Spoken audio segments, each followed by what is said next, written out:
Alrighty, how's it going, everybody? Welcome back to another episode of the Purified Podcast. My name is Luis Palacios with my co-host Chris. How's it going, Hello, Chris? hello.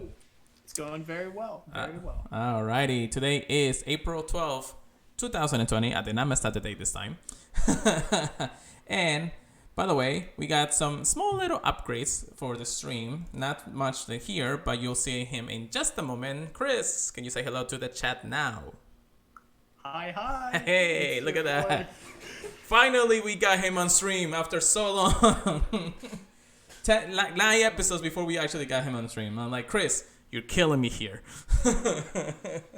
Sorry.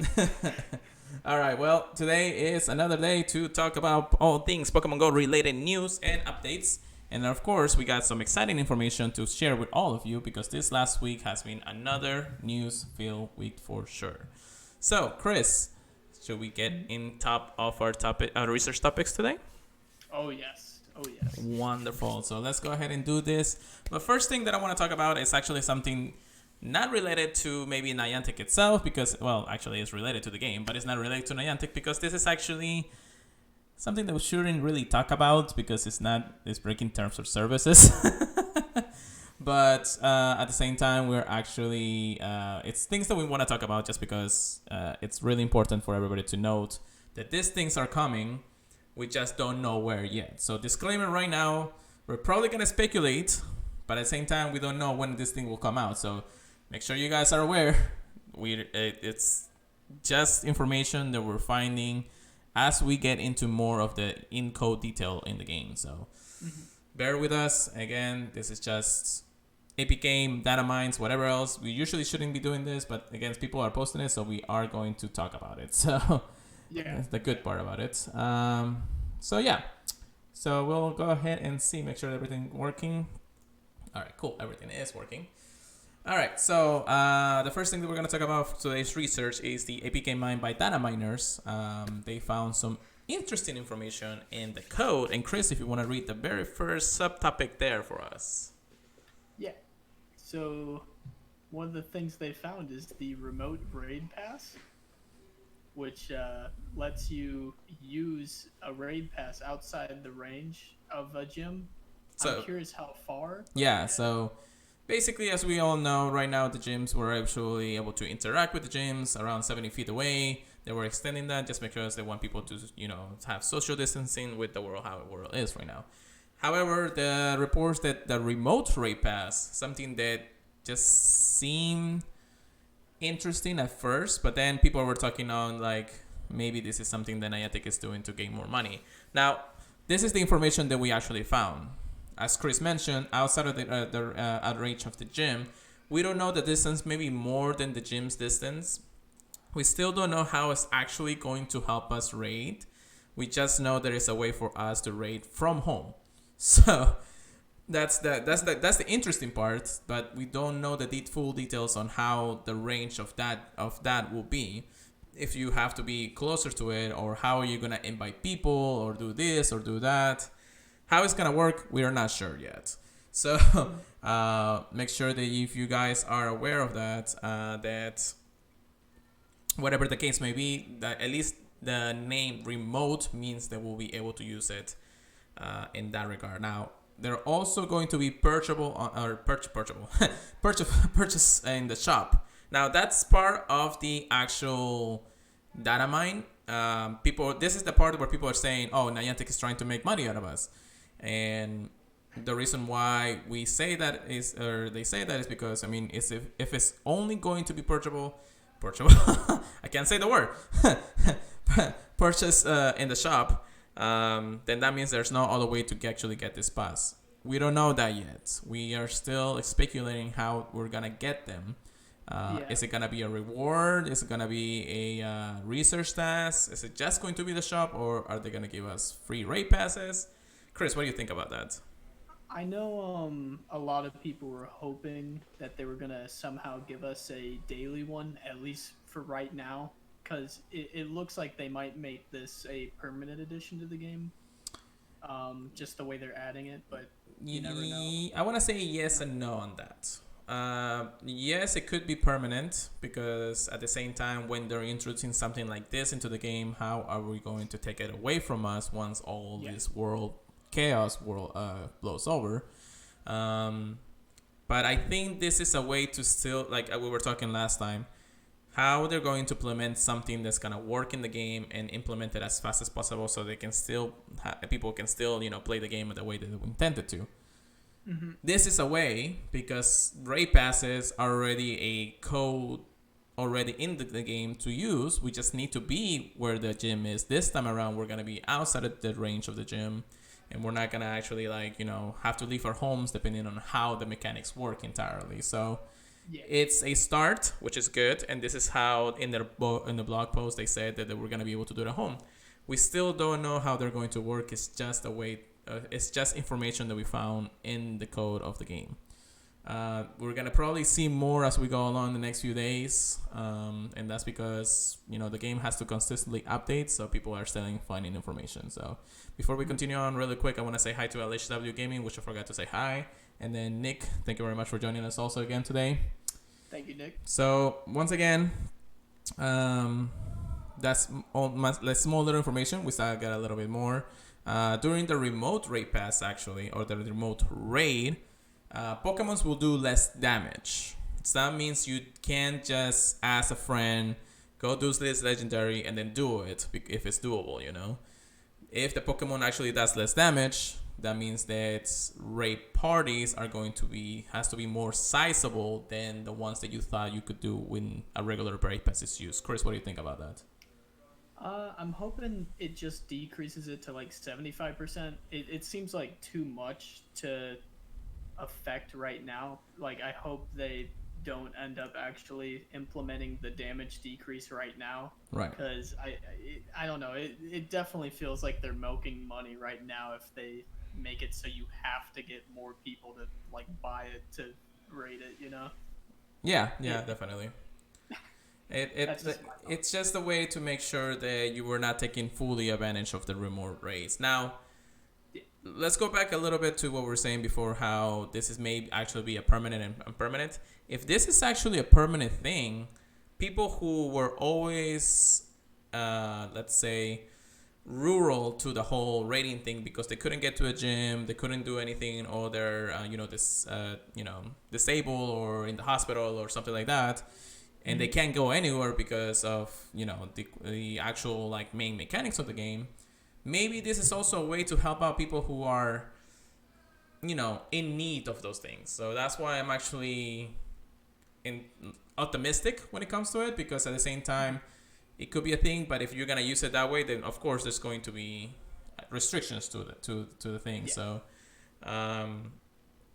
the best part of this is that, and this is actually coexists with the same thing that we're gonna be talking about. There will be a limit of how many remote players are there, and then how many local players are there. So if the limit is between half and half, depending on how many people are there, and we know we can do private parties if we don't need that remote players, then that means we can organize it in a way that whoever can get out of the house can stay with us as long as they use one of the remote passes. They still do the damage we need, while the local players can actually still do the raid themselves with having no troubles, doing them by themselves if that's what they need. Now, how we called that last time? It was called, I think, air support.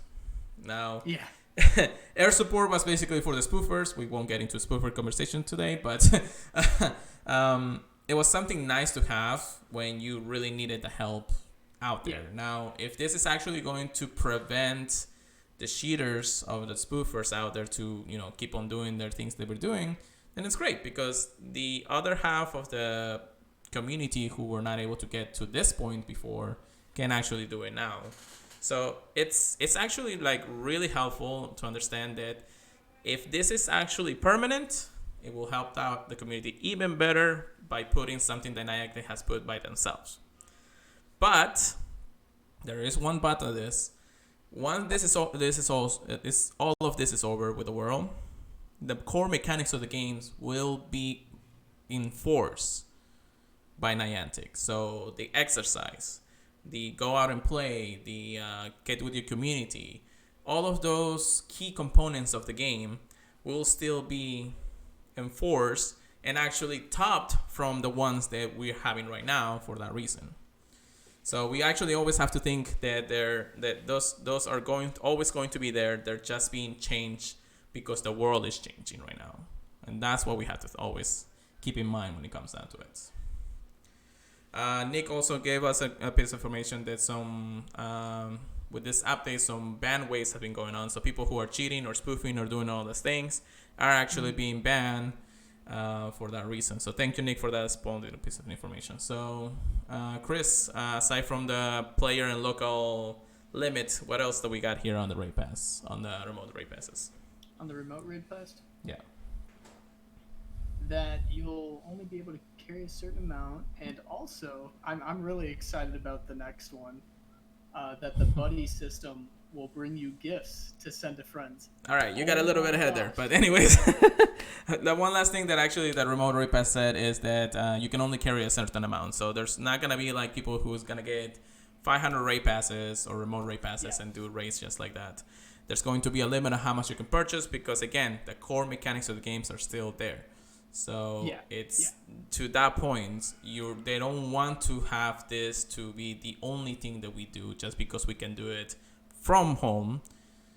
There has to be a limit. Just like anything, there has to be a limit or there has to be a downgrade to something. That's why Pokemon will do less damage. That's why we have a limit. That's why we have a limit of players that can go into the raid itself.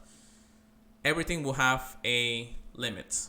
And I like that because if we don't have a limit to it, it's just going to be just regular raiding everywhere we want to, everywhere we go.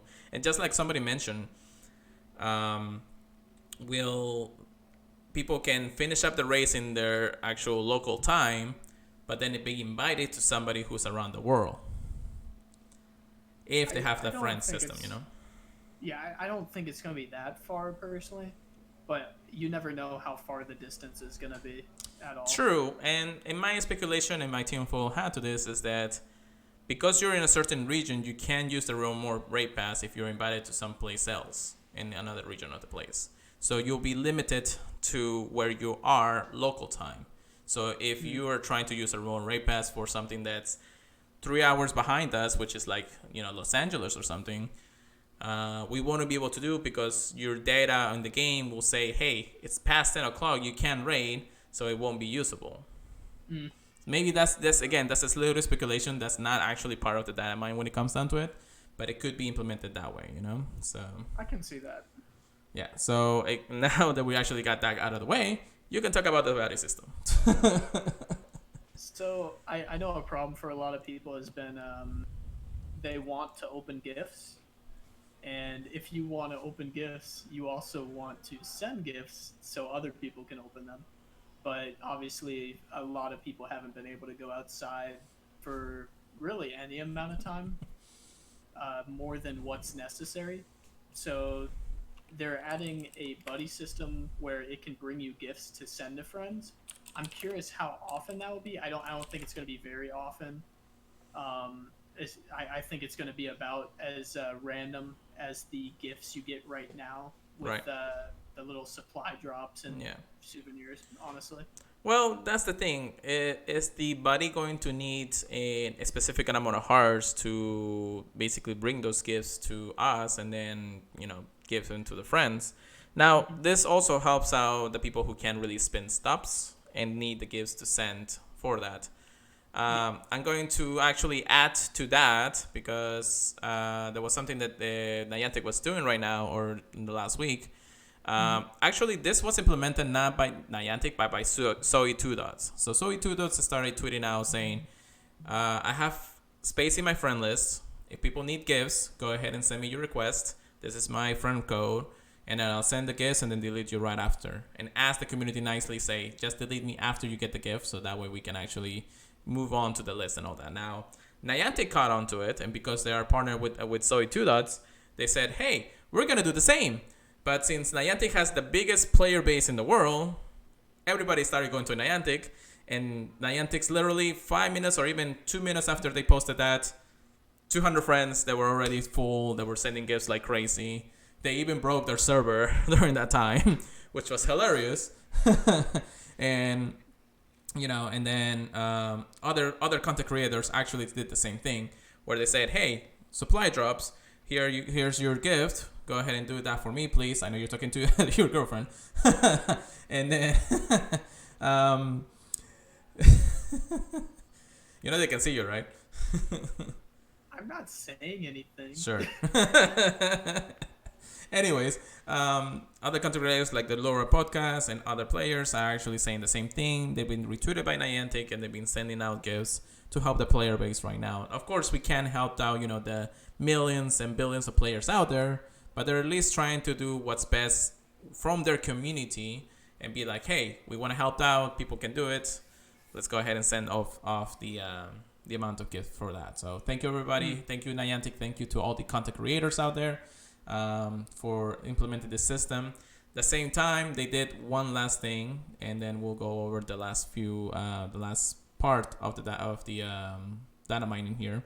Is that they send out a promo code that you can redeem. I cannot remember what the rewards were. I think there were like 3 golden raspberries, X amount of Pokeballs or Gray Balls, and then I want to say it gave Ultra Balls. I want to say that too. I think it actually gave you Ultra Balls. Now, this code can be redeemed, of course, in Android, but Apple users needed to go a different way to actually redeem it.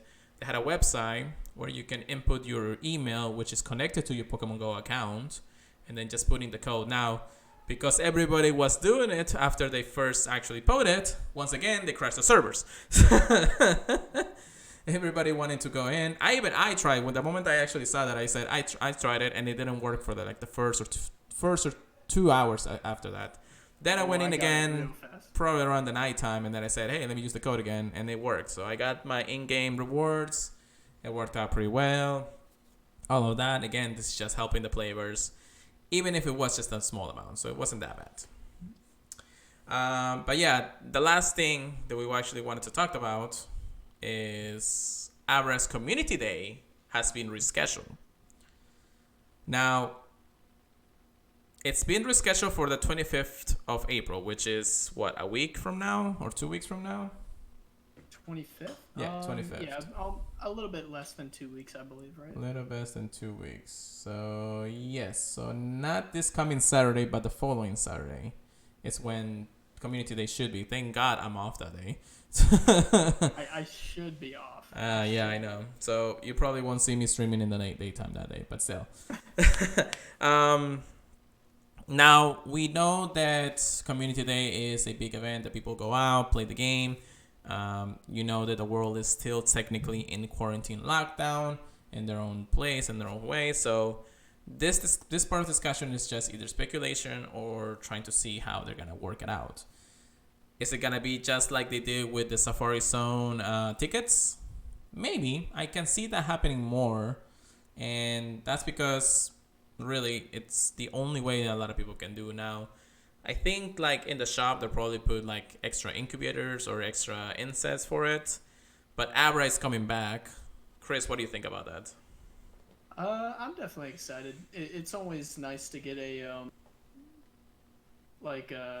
Pokemon with an interesting move to add something new to the game. Yeah, definitely. I know everyone likes a new shiny. Oh yeah, definitely. I'm excited. Yeah, well, it is Abra. We wanted for a while. We were gonna get it after a while, but this is how it is. So yeah, so Abra Community Day is coming back. We don't know again if it's gonna work the same way just any other community day, but we'll see how the world really thinks about it once it comes around. And then the announcement, of course, will come probably within the week, telling us about it. And Chris, thank you for making the weird faces in the chat. But yeah, so Chris, how's your spring into spring event going so far? It wasn't going great until yesterday. Because I didn't really get anything special except for a nice PvP Azumarill. Okay. But yesterday night I was clicking on a few things and I actually got a shiny Abra. Not Abra. Well, there you go. Thinking about Community Day. We got a hacker on stream, guys. I got a shiny Meryl. And I was like, ooh, that's really nice. Yeah. That's really nice. That's great. It's not so special anymore, but we'll talk about that later. Okay, well, so you got at least one shiny out of this event so far. Yes. Okay. Yeah, I was happy about that. Okay. I have not. And before I get into my story, this is actually my co-host Chris, the one has been hosting the podcast with me. So Chris, again, say hello and wave to the chat guy. So yeah, unfortunately, well, not unfortunately, I've been grinding this event since the first day they came out on Thursday, which at 8 p.m. when the event went live. You know, I saw the Beneries, I saw the Pikachus. Now, I was going to do something for my car, which was a recall that I had for that. So I was, in the dealership technically for 2 hours. Now, luckily, there's a park behind the dealership, which is the Bendisor Park. I know where you're going. You know where you're going. So, because I didn't have nothing else to do, I started putting eggs in incubators, and because we have hatch distance right now, and that's part of the event too, I went ahead and walked for the next 2 hours around the park. Now, of course, this is daytime. Nothing was happening. I was not socializing with anybody. I was just playing the game. Nothing new. I probably went and hatched around... Okay, so right now in the in-game shop, there is a adventure box with 9 incubators and 9 super incubators. And I'm not going to buy that right now because I'm probably going to buy that one later. The box itself actually gave me 9 regular incubators. I was not going to put the 2K incubators that people were doing. Hold on one second. Derp, if please don't do that right now. Thank you. I put 9 incubators plus the regular infinite incubators, so I was hatching all of those. I went through the entire batch of regular incubators. Of the 9 incubators that they give you from that box. Jeez. No shiny. I hatched Riolus, I hatched Tyrogues, I hatched Hapinis, I hatched Pichus, I hatched Togepi's with the flower crowns. All of that, no shiny. I clicked on every event Pokemon in the park, no shiny. The only good saving grace of that park was that it was a Shinx nest. So I finished my research for Genesect. A what nest? Jinx. Oh, sorry. I heard Shinx, and I was like, what? No, you didn't. Dude, if that happens, everybody would literally be like, you have a Jinx nest? Literally, the entire world will probably be in that park by the time we finish this podcast. Oh, yeah. So, no, it was a Jinx nest. I was able to get my Ice Pokemons. I was able to complete the Genesect quest, which was dawning on me because I really hated seeing it in my special research and be like, hey, you got to finish this. But I wasn't going to see any ice types anytime soon because, it's Florida and you never get ice in here. Anyways, No. So that was the saving grace to it. But again, I spin stops, I hashed eggs, I went through the whole batch, nothing. I did not get one single shiny. And to this day, it's been 3-4 days to the events and it started, and I still have not gotten a shiny Pokemon. Again, I hatched Riolus, I hatched every single baby Pokemon out there. No shinies. It's gonna happen on stream, bet. I'm hatching 6 2K or 2K eggs or 1K eggs right now. 2K eggs, whatever it is. And they're not gonna get close to hatching before we start, or before we end here. But anyways, I don't know. And plus, I've been opening gifts, which, however, if you guys don't know, you get the eggs you don't get a guaranteed 2K kilometer egg from the spring event. You only get it every other gift. So, or you can open up to 2 or 3 gifts and you still don't get an egg. So the odds of getting a 2KM is hard on the eggs. Now, here's the downside to this event. The 2K eggs that you get from stops still has the regular pool of Pokemons from regular 2K eggs plus the event Pokemons. So you can hatch, you can hatch Whelmers, Magikarps, all that shabam that you usually would hatch from 2K eggs. While the ones from the gifts are the ones events focus. So the only pool you'll see was from the event. Since people can't guarantee to get a 2K egg from an egg and you can only open up to 30 gifts, And not everybody's getting all the eggs in the world. No. But again, we're trying to play this game as much as possible. I'm giving my money to Niantic. I probably spend I don't want to say, but I spend a good amount of money in those incubators right now. You can probably see from my super incubators right here. Let's see. Super. Where are my super incubators? It doesn't show there, so I won't show it then. I put enough money into this game right now, which I'm still putting in. I'm gonna try to hatch a shiny. I don't care if it's not a shiny Riolu, which is my main goal of this event. That's a good goal. That is a very good as long as I get one shiny, that'll be great. But come on, Niantic, please give me something. I've been starving for something in the last few days. All right. I'm cool. I get this. So yeah, the event has been going pretty well for some people and pretty bad for some others. So again, this is just a game, guys. If you want to get it, if you're really dedicated, that depends on you. But do what you can. Don't spend all the world in the world and the money in the world just to play the game to get one shiny out of the egg. So and that's why the egg pool sucks. Please recap that already. Anyways, all right. So Chris, let's talk about this. Get good, get wrecked. PvP. Ooh. All right. So Chris, Yes, can you please. go ahead and talk about the first line of news on that? Okay, so very good news.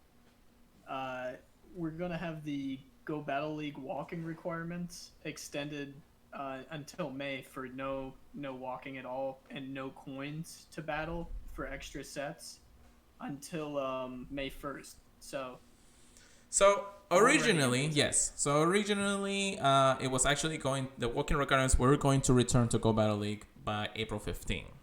Niantic saw that the world is still going to heck, and it said, hey, we're gonna go ahead and try to extend this right now. We know that people will still want to battle without having to have too much trouble going outside. However, if the world does change in the next few weeks, again, the requirements may return before we see May 1st. So that's actually from their post itself. So we don't know if it's going to be legit or if it's just going to be all the way to May 1st. Hey, it could be extended even more after May 1st, but we don't know that. Because we think don't know. extended, honestly. I think they're just trying to keep us in high hopes, which is a good thing to do. Well, a lot of people are actually loving the whole thing, and then we'll get, of course, into our next bit of news from that. But that's why the reason, the one thing that people really like is they don't actually have to walk to do their battles. Now, have you done any battles in the last few days, Chris? I haven't been doing it all of my battles, to be honest. I'm gonna try doing them all today. But yeah, good luck with that.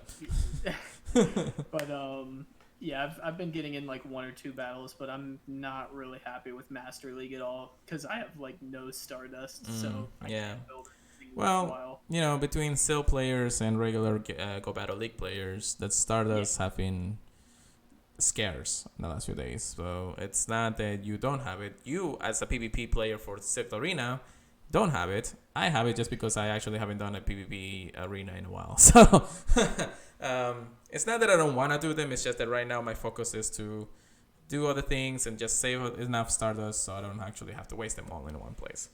Which luckily the Silk Arena right now, it doesn't require me to just spend so much Stardust because I already have enough for all the Pokemon already power up. So either way, as Chris mentions, he wants to try to finish his battles for the day. Chris, do you want to talk about the next event? Yeah. The next event that actually happened is the Go Battle League Merrill Battle Day. And it started at 11 a.m. local time, and I believe it ended at 2 p.m. local time. Yeah. It's very interesting. They had it so every single win you had counted towards kind of like a different set of rewards, where the first one would give you an encounter with a Pokemon and the third one would give you an encounter with a Pokemon. Right. But if you used a paid pass, each of the wins would count as an encounter for a Pokemon. But what was that Pokemon? Well, Meryl. Yep. You're thinking, why Meryl? Well, Meryl, as you guys know, is a great Pokemon for PvP. The best IVs for it is actually 8, 15, 15, which unfortunately you won't be able to get through the actual battle pass or battle raid die, because all the IVs end at 10, 10, 10, which is around 60% IV. 60 or 80? I think 80, right? I want to say 80. 80%, right. So either way, but if you have a good Meryl, you always want to use a good Meryl in PvP. No matter what the ABs are, as long as it's closer to the hundo, it's better. So, however, Meryl being the greatest of the Pokemon, it also has been a shiny since the spring event. So in Go Battle League Meryl Day, or Meryl Battle Day, the shiny rates has been increasingly boosted since the actual start of that. So if you were doing your battles, it's a possibility you were going to encounter a Meryl through those in battles. So I was okay with that, and then I realized that they also removed the spawns from the world. Yeah. So if you find a Meryl in the world, you were actually having a community day if you think about it, but they were really rare. I probably found one throughout the event, and that was about it. There was still them spawning? Okay, I thought they turned them off completely. Well, the rates and the overall probably were lower than you think. Way lower. It was as rare as an unknown at that point. Which, I haven't seen an unknown in a long time, at least a wild one. So I haven't even posted at all. yeah, so, and even, other Discords have actually taken away that too. So, in one thing for sure that, the reason why we're having Meryl Battle Day is because the leaderboards are up. Leaderboards for the world has actually been announced and actually been released. Now, I thought this was going to be an in-game feature where you can see the leaderboard. I was confused too. I was confused too when I saw the leaderboard actually be implemented on a website, and I was like, oh, maybe this takes away the whole, how the game functions in one way. Yeah, it would have been nice to see it in game, so that way you don't actually have to do a different website for it. But if you go to Pokemon Go Live right now, and you type leaderboards or you search leaderboards Pokemon Go, you'll find the leaderboard for the top 500 players of the world. And right now, because the top 500 players are between rank 10s and rank 9s, you can probably see a lot of people in there that are actually either your friends or people you know. I know PokeIK, King, all those magnificent players are actually in the top 500. Yeah. And it's fun. It's just fun to see. It also gives us a more competitive way of looking at the game and be like, hey, I want to be in that leaderboard. Oh, yeah. I need to grind the game. Good luck. It hasn't been easy. Season 1 actually hasn't been easy for a lot of us. After Greek League went around, for me at least, I haven't really done as much battles as I wanted to. And I haven't completed my sets in a while because it's a grind and just trying to remember what Pokemons are there and out there. And I'm just like, it's a headache. But it's a lot harder this time. Yeah, definitely. I've been stuck in perpetual rank 8 since then, so I don't think I will be able to get to 9 unless I really do grind the game for the next few days, which I don't want to do because I want to do other things too. But either way, it would have been nice to see Pikachu Libre or the Steven pose, but then I realized I really never grind this game for the poses or for the clothes. In some way or form, we'll get them again, but, it's a grind for it. I don't know if they said the Steven pose was going to be kind of exclusive to the rank 10. I don't think they did, but it is a grind. Each season is probably going to have a different reward, and they're going to put, different things in it, so unless they put, a mythical Pokemon in there, and I'm just like, oh, you can only get it once a mythical Pokemon skin. Dude, people will rage if that happens. If that happens, dude, people will cheat any way they can to get to the top. Yeah, definitely. So it's not where we can see. It's more or at least the type of rewards that people are doing. It's because it just doesn't seem logical to put Pokemons into a really ranking way of doing it. If they're gonna do that, they might as well implement it and say, hey, as long as you reach rank 10, you can get this mythical Pokemon. So on and so forth for the foreseeable future. Maybe that's the case, but people are not going to grind the battles to get to that point because not everybody is a PvP player. The heck is that? Oh, I was about to say. Like the win was for some reason like it looked like one of those like animations for the eggs in the gyms, and then for some reason it just appeared in my game. Interesting. Yeah, no, it was just a win. It was just a win. It was the win in the in-game win. Which let me check that Natu there. Okay. I'm like crying because there's a Chansey on the nearby. Oh, Like, you'll be no! fine. You'll be fine. Yeah. There's more Pikachu's out there. I mean, the event has actually gone down a while. They used to see more, but I also again it's windy, so I don't see as many as windy Pokemons. Yeah. I think it's windy by me too. Yeah. So, um, another good thing about this Meryl Battle Day is that we have 20 sets of battles through the entire day, not just the event hours. Because if you try to do 20 sets of battle, that's 100 battles that you want to do. You have all throughout the day today, right now, that if you're not listening to podcast tomorrow, of course, on April 12th, to do 100 battles for you in Master League only. They did not open up Great League or Ultra League for this event because I guess they didn't want to overload the servers with everybody battling in the Great League. Mm. But 100 battles, which I think a lot of people did do the 100 battles in their day earlier today.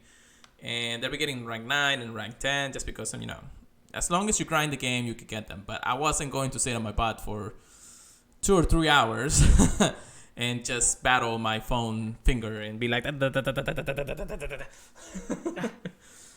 As much as I love PvP, I feel like the grind in the Go Battle League is getting to a point where I think if I get too much into it, unless I put down the grind, I don't think I'm gonna get the results that I wanted. Unless I go to a full month or a full season just doing the battles until I get tired of it. Maybe that will be a plan for the summer. I know a lot of people are saying it's really turning into you're spending like $1 million dust and you're getting back like 200,000, Yeah. So yeah, you're not getting the return that you want. I mean, and I'm talking like that's like building like an A+ team, not like the bare minimum. Right. So I think that people are starting to realize where the line goes, where they say, okay, we'll get this Pokemon, cool. We'll get those Pokemon, cool. Even I haven't actually gotten a Ruffle yet out of the encounters. Only one. I haven't even gotten one. And I actually, when the Great League was up, I did almost every single set. I have over 300 battles under my belt, I think. Yeah, close to almost 400 battles under my belt. And not one encounter out of the 210 wins that I got. Of course, you got to get to a certain point. But I used raid passes. I won 4 out of 5 in regular free passes. And I don't know. I just... the odds of getting one right now are so lower than a regular legendary Pokemon, which right now Landorus isn't there. So I don't know if I want to see him every single time I get an encounter. No. I haven't even seen a Scraggy in a long time. So... And I want to get other Pokemons like the Dino or the, Scraggy, Rhino, Ruffle. I only got in like one Dino or 2 Dinos out of it, but I still haven't really seen. A good amount. Yeah. So it is what it is. 100 battles. Try to do them.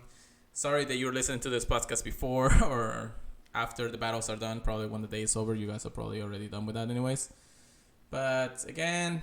2 times star catch dust to actually catch Meryl and during the bonus hours, and then a higher chance of their shiny, of course. Now, the European region had a little problem with their event, and everybody was complaining. It's like, hey, I can't do battles. There's something wrong.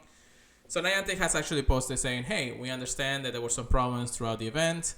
Please just keep an eye on our social media because we will announce a makeup day for it. So people will still be able to finish up their 100 battles or 20 sets or get Shiny Meryl in the European region. So congrats to you guys, of course. But at the same time, I mean, lucky you get another chance. Every time. There you go. See? Every time. So, every time. Cool. Anyways. But Chris, if you want to go ahead and talk about our next topic there. Yeah. Right after the Meryl? Yep. Okay. So, about the 20 sets? No, about the Voyage Cup. Okay. What Voyage or whatever called. Yeah. Voyager is the current cup right now, and it's a lot harder than I and a lot of other people expected. It feels like a very hard countery kind of cup. Yeah. Uh, Even worse than Rose almost, which is really interesting because Rose was kind of refined. This one, you're obviously able to use any Pokemon. Right. So the teams are still like yeah. very different, very diverse, right? I mean, yeah, you're not gonna really see the same team twice. I have seen a few cups where like 3 people had the same team out of like 18 people, and that's really weird to see. Yeah. But I know the ones that have been popularized because people have won tournaments with them. You're gonna see more of those, like Right. the one that won the Battle for the World tournament. All right. All right. Yeah, Well, this one, if you lose the lead, you gotta have a safe switch because you're not gonna win. You're not gonna win if you just get hard countered the whole time. yeah. So it's basically either a 50-50 chance at that point. I mean, yeah, you'll be able to see what the opponent's Pokemons are, but then you have to analyze what would be the best lead to go against like most of their Pokemons when it comes down to it. If they go with a Venusaur, then you have to make sure you go with the counter to it if you lead it. If not, you gotta go to a even better switch because Venusaur for some reason just wrecks everybody's team. So It's so good. The fact that it can throw sludge bombs at even the flyers, it still makes you want to use that shield. which I feel like at some point I think the poison type move that Venusaur has to be nerfed, or at least the way that it is, because it shouldn't do that much damage to in a regular scenario, you know. I mean, I understand it's powerful move, but at the same time, to do almost half of a regular attack, it's so weird to see when you know you're either resistant or something else, you know. So If you resist it, yeah, I get that. I think it's decent. You know, like look at Toxicroak. It's got Sludge Bomb too. So it's in the same boat. It can hit the ones on the ground with Mud Bomb, and it can hit all the flyers with Sludge Bomb. yeah, And I was thinking about that. Like, obviously, there are things that resist it, like Ghosts. yeah. But, dude, it can really hit like 75% of the meta. It's very interesting. Yeah, Venusaur, Venusaur, at least in my mind, has been a I don't know. It's just been like up top there. One of the best Pokemons out in Pokemon so far, especially in the Great League or even in Ultra League. It's always going to be up there. Yeah, it's crazy because it has the fast move Frenzy Plan if you have it on Frenzy Plan. But at the same time, Sludge Bomb just charges just as quick, and then you can just devastate the opponent if you don't know how to really counter it. It's hard. It's really hard. And Venusaur really doesn't have a full-fledged counter to it because, I mean, yeah, you can hit it with flyers, you can hit it with ice moves, you can hit it with ground moves, but even ground moves are neutral to it, right? I mean, ground should be neutral, actually. Yeah. I mean, the best answer, in my opinion, just thinking about Pokemon off the top of my head, is like Skarmory, just because you can't really hit it with that Sludge Bomb. But you got to remember, even in like Ultra League, I know if you've used a Giratina or a Venusaur, when those two are paired up against each other, Venusaur can just keep throwing out the Frenzy Plant and still chip away. Yeah. Obviously, it's not usually going to win in an equal shield situation, right? But it can still chip away. Definitely. It gets to those so fast. Yeah, definitely. But not a lot of people are going to be using Fire Nick, so that's why, I use the different alternatives when it comes down to it. Fire I think Venusaur is a really good choice, though. Yeah, for sure. Definitely. It's not my team, though. True. I mean, the best counter will probably be like maybe a Lalamok if you want to use Fire on it, but still, you're going to get hit by the Sludge Bomb if you don't use it very well, Well, yeah, even the Frenzy Plants take out a good amount because Alolan Muck's kind of squishy at the Great League level. Yeah. I mean, honestly, Venusaur should be more squishy at the Great League. But yeah. Whatever. I don't know. It's crazy how that Pokemon has been a top-notch Pokemon when it comes down to it. But how about your what do you talk about your notable wild cards out there? Yeah. Some of the the wild cards are going to be the Pokemon that aren't restricted in Mm-hmm. the meta, and there's a list of that on the Sylph website for Voyager. Right. We talked about that before. Mm-hmm. And a few of the ones that are more notable is like Meganium. Everybody always goes to Meganium Oh yeah. as being the best grass type, and I think that's just because it takes out Registeel. Right. Yeah. Yeah. Honestly, a lot of people think it's overrated for this cup. I seen Meganium actually have a It's success in good. my team. Yeah. Yeah. I mean, it doesn't have the resistance that Venusaur has when it comes down to it. Yeah. But just being able to span Frenzy Plant, and then if you get to Earthquake, then you're basically demolishing whatever Pokemon is out there, unless it's a flyer or something, you know? Just the fact that it has so much bulk Mm-hmm. is something that makes it really notable. Yeah. But obviously, Venusaur and whatever other poison grass types can beat it. Well, Meganium has actually been my top-notch pick, especially because it can tank 2 ice punches from like Poliwrath Yeah. or something. So, Yeah, and that's something yeah, that Venusaur can do because Meganium has the bulk or part of it, even though it's just weaker to it in that sense. I think it really depends on what you think you're going to be. If you think you're going to be fighting like ice types, Yeah. then you're going to want to go with Meganium. But Venusaur is definitely better if you think it's going to be matched up against Flyers, because at least you got that Sludge Bomb waiting. Yeah. Yeah. Uh, Definitely. yeah, and another good notable pick is Lantern, because it's a really good anti-flyer pick. Yeah. Just because Sky Attack does like nothing to it. Then why wouldn't 'Cause the be? electric. Oh, actually, you can't really use Melmetal as a wildcard. My bad. Go on. As a wild card, no. You can run him as the Alolan and all the other ones. They counted as an Alolan for this one, Yeah. Yeah. but they bunch it all together anyways. Well, Melmetal has his own dex number, so. Yeah, I'm curious to see if they ever actually assign him to a dex, or if they're. He'll just have gonna to be leave like a him as his own thing. main Pokemon in a main series game, which unfortunately are the main series game is Pokemon Go. Yeah, honestly. So, but then what else you got? Another good one is one we already talked about, Alolan Muck. He's very spammy with Snarl. Mm-hmm. You could run him with Bite and stuff, but Snarl is just really good for slamming out those Dark Pulses. Yeah. And he can also get to Gunk Shot and Sludge Wave really fast. I think for, on fighting the grass. a shield advantage, I think Lolamog can beat a Registeel, right? It's very close. I think you just have to I think you just have to block the Focus Blast. Yeah, I forgot about that. But if If you can catch the Flash Cannon, you should be fine, I think. yeah, if you get the Flash Cannon into a Dark Pulse into Registeel, and if you just make sure that you don't get hit by a Focus Blast, you should be fine. Yeah. And then what else? This is the one that personally I'm running just because I've had a lot of success with it in the past. Is Noctowl, because it's a flyer that it doesn't get killed by ice punches as fast. Just like what you were saying about Meganium, Yeah. it can live a blizzard. Oh. What other flyer can live a blizzard other than like Skarmory maybe? Not that I know of. I mean, Altaria does die straight up, and yeah, it's double weak. yeah, so really not a lot of flyers. I don't even think Peachot can actually resist one.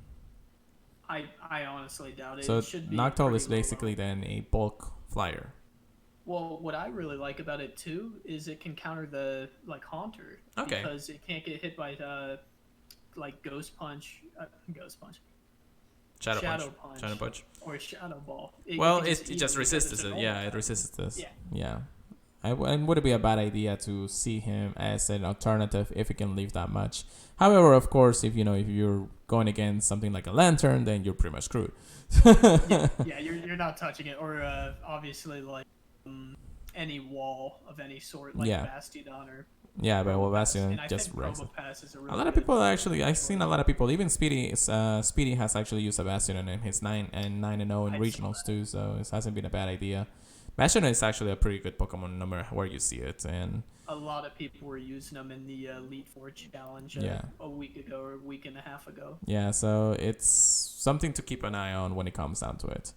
And of course, as you say here, keep in mind that other members are weak too when putting in a perfect wildcard to complement them. So just as I know you want to say this, but just make sure that you know your weaknesses to your team when it comes to it, because if you don't have a good counter when it comes to the next part and you're just running maybe wildcards all over the place in the end, then you're never gonna know what your composition is if you don't run the right team for each counter, So Chris, I do want to thank you for that, because the safe switches are your best bet when losing that deficit in the lead. So you gotta know how to come back from a bad lead. You can't just expect to lose. And I've lost matches all the time that I had the lead on. Yeah, and practice, just practice.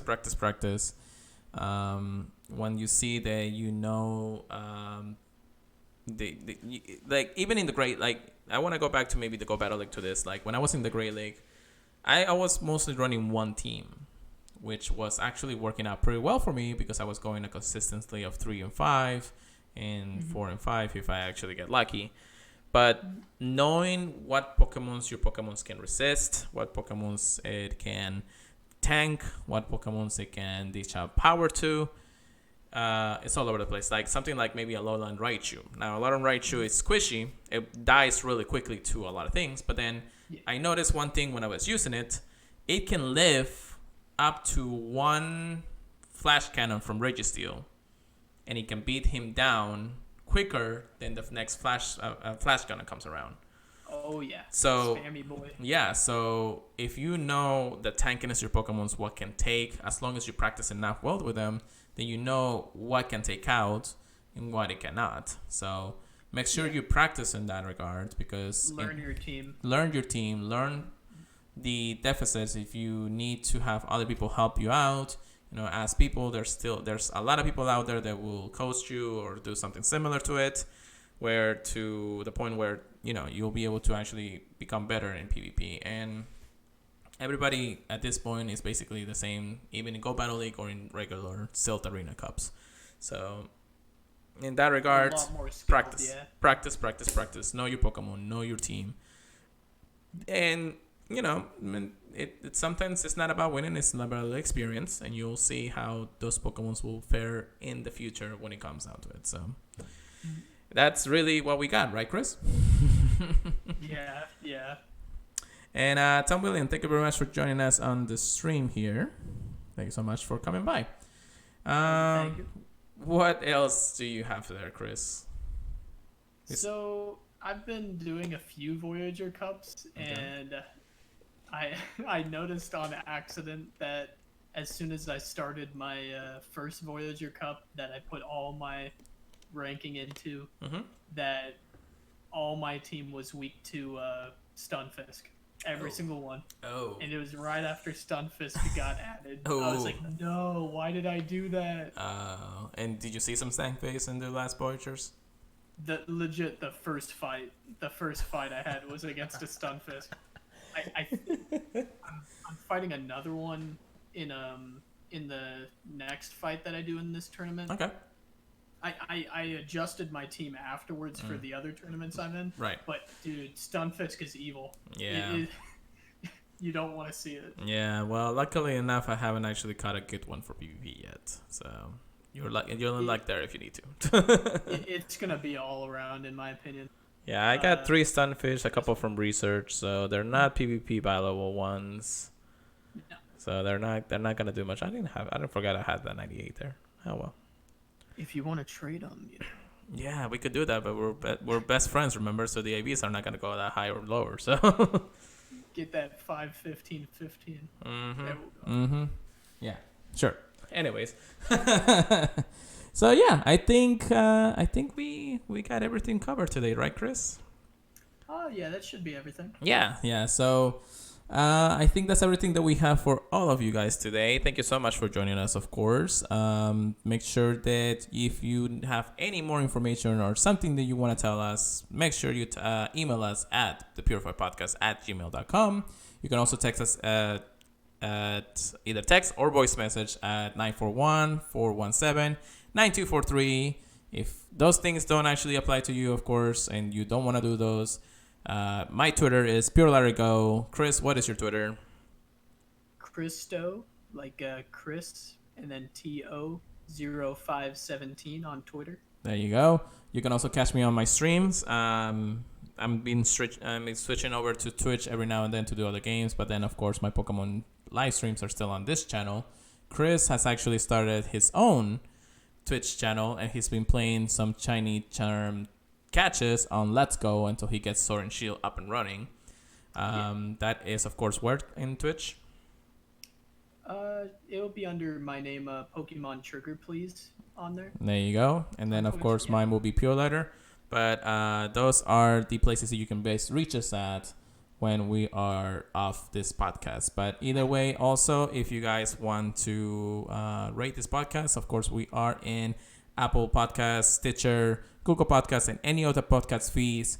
If you can just go ahead and leave us a review, that'll be amazing. Thank you in advance. Thank you in advance. But anyways, guys, it's all we have for today. Thank you so much for joining us. And Chris, thank you once again for joining me for today's podcast. It's been a pleasure. Hopefully, if everything goes well, we'll have something nice and exciting for our 10th episode of our podcast. But don't get your hopes up until I get the information. We'll see how it goes, guys. Thank you so much once again. And we'll see you at a later time. Bye.